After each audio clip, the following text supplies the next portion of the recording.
Wahdaway tole gurigan ayaan u soo guuray meel fiican oo ku yaalay guriguna aad ayuu u qurux badnaa meelaha laba qof ama hal qof ayaa wada geli karayay markaan guriga xogaa yar taganaa waxaan maqlay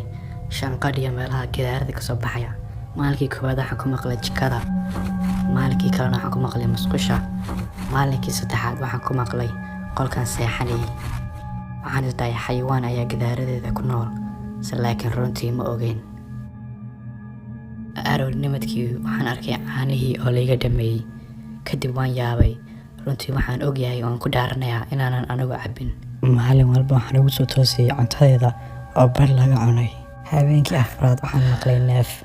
qof neefsanaya ayaan maqlay waan ogaa inuu aniga ahayn walibana qof neeftiisa oo kale ayuu eekayd kadib waan yaabay waan kacay leyrka ayaan shiday isla markiiba waa la aamusay runtii waxaan isdhahay waad riyoonaysay maalinkii ku xigtay galabnimadkii cadceed aad u kulul ayaa jirtay kulayl ayay ahayd waxaan isku dayay qaboojiyaha inaan shido laakiin qaboojiyaha qolkeeda ku yaala muuna shaqaynayn runtii wax weyn ayaa ku dhex jiray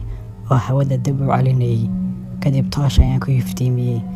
laakiin waxba ma arkin aad ayaan u yaabay waxaan isdhahay maxaa hawada dib u celinayaa maxay u soo bixi laadahay kadib waan iska dhaafay maxaa yeelay ma garanay sida loo hagaajiyo habeennimadkii waxaan isku dayay inaan seexdo runtii kulayl wax aan ka nacab yahay ma jiro hurdaba waan heli kari waayay habeenkaas kolba waan isroorogayay kadib waxaan maqlay neeftii aan habeenkii hore aan maqlay